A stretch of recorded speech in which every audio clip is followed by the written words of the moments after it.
Hey guys, it's me, Shamika, and I am back today to show you my version of the McRib. Here I have a baby back rib that has been cleaned off and the back membrane has been removed. First, we're going to use mustard on the front and the back of this rib as a binder, and the mustard is optional. Next, we're going to use some garlic powder. And you can totally season your rib however you want to season it. This is just what I chose to do today. And we're going to season front and back. Next is onion powder.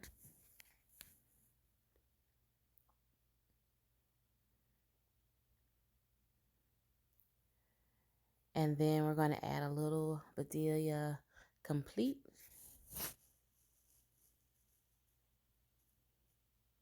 And I'm only adding this to the back of the rib. And next is seasoned salt. I generally use Lawry's, but at the time of me purchasing this, they were out of Lawry's, so I used the Walmart brand. Chipotle roasted garlic.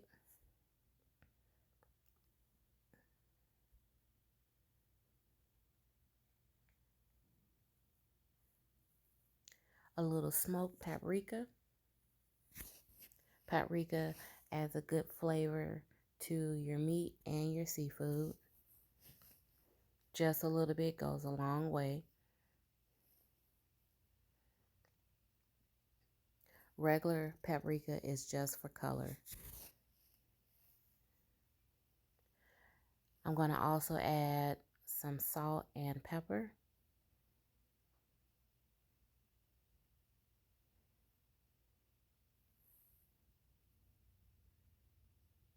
And I have my oven preheated at, I think it was 350 or 375, and I cooked it for about 2 hours, fully wrapped in aluminum foil.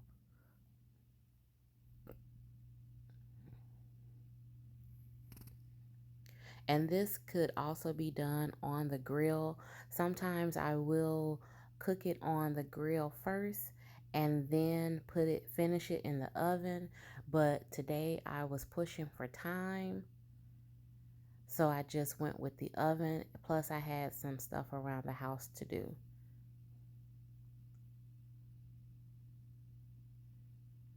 And either method is going to be much better than McDonald's McRib. So here on the front side of the rib, I'm just going to do the same thing, adding the mustard and the same seasonings as before. Garlic powder. And you can be as liberal as you would like with your seasonings. More onion powder.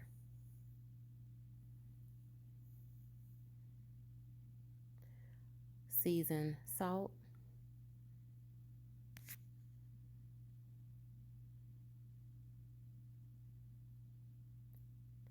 Chipotle roasted garlic.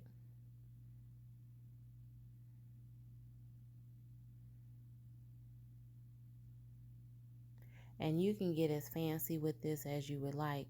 Even with the barbecue sauce, you'll see later on, I just simply use store-bought barbecue sauce. You can make your own barbecue sauce, or you can even jazz up a store-bought. More black pepper and more salt. And then I'll be adding more mustard just because it wasn't really enough. And then we're just going to massage this in, guys.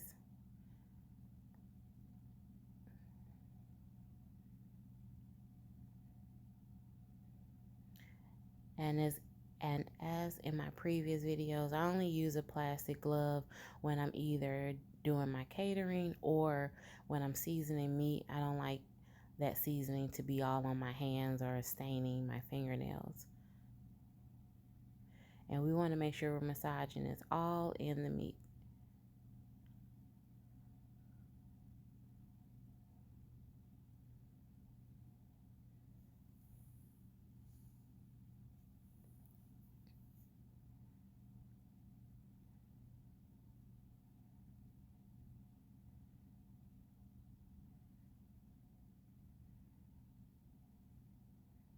And then I'm going to fully wrap this in aluminum foil.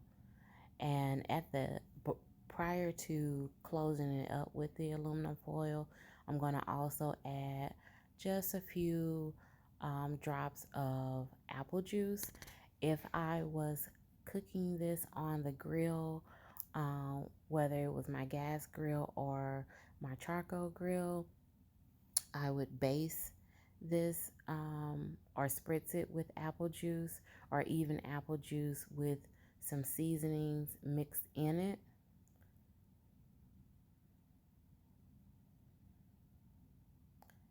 As you see, I'm about to add the apple juice now. Just a little bit. I won't be using the whole bottle. And it just adds a little sweetness to it, but also gives it that apple taste, as if you may have used like apple wood chips, smoked apple wood chips. I'm sorry.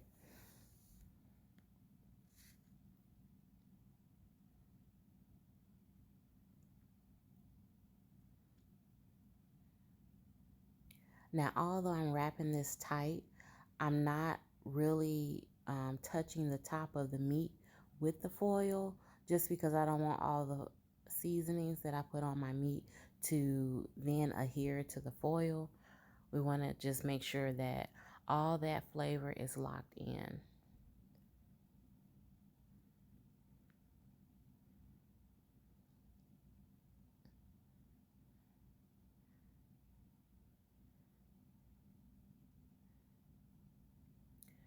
And I'm just going to add this to my roasting pan.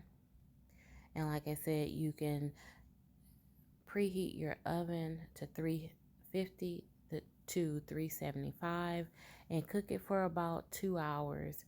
You can check it throughout that cooking process. I only checked mine once after the 2 hour mark. And here we go. And as you can see, those bones are exposed now. I'm just going to go ahead and remove the bones from the baby back rib.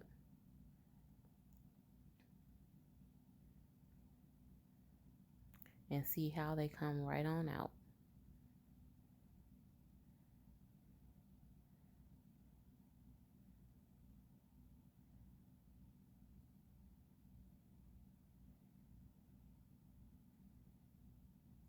I'm not going to keep you with pulling the bones out. Just want to show you how tender the meat is.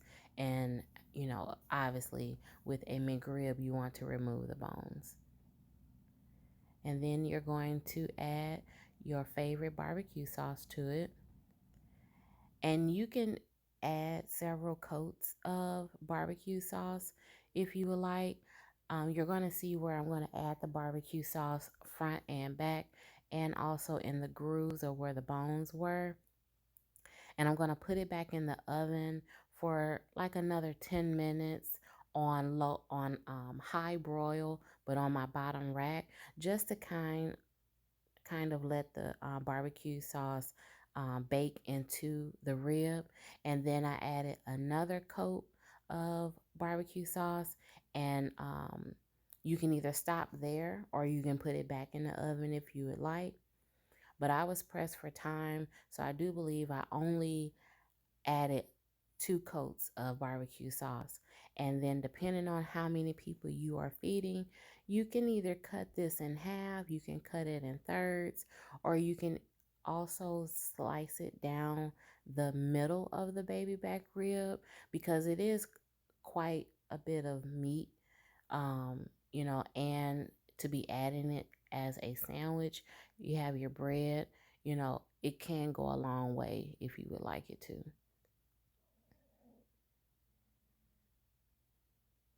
So now I'm just adding on the first coat of barbecue sauce, and I'm going to put it back in the oven uncovered, because also you want to do it uncovered at this point, just because if you cover it back up, the meat is going to sweat in the oven, and all that barbecue sauce will run off the meat, and also stick to your pans and, you know, leave crust and everything, and you'll have to do a lot of scrubbing.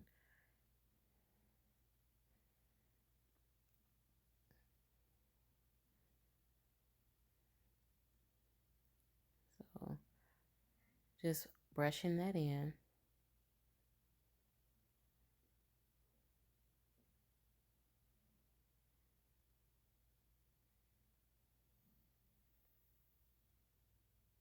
And you want to make sure it's fully covered, especially at the end when you're ready to plate it. Now here's the second round of barbecue sauce. I did not put it back in the oven, but I did coat it twice just because, as far as me trying to mimic the McRib, you know, usually when you receive your McRib, it is very saucy. So we're going for that drenched sauce look. And I also served this with some yellow gold potatoes that I sliced in wedges, and I baked them in the oven at 425. You can season them how you would like with a little oil, rub them all together, and lay them flat on the pan. Cook them for about 30-35 minutes. And here's the finished product of my McRib, you guys. I've added the onions and the pickles on a toasted hoagie white bun. Don't forget to comment, like, and subscribe. I hope you like what you saw today, guys. Bye.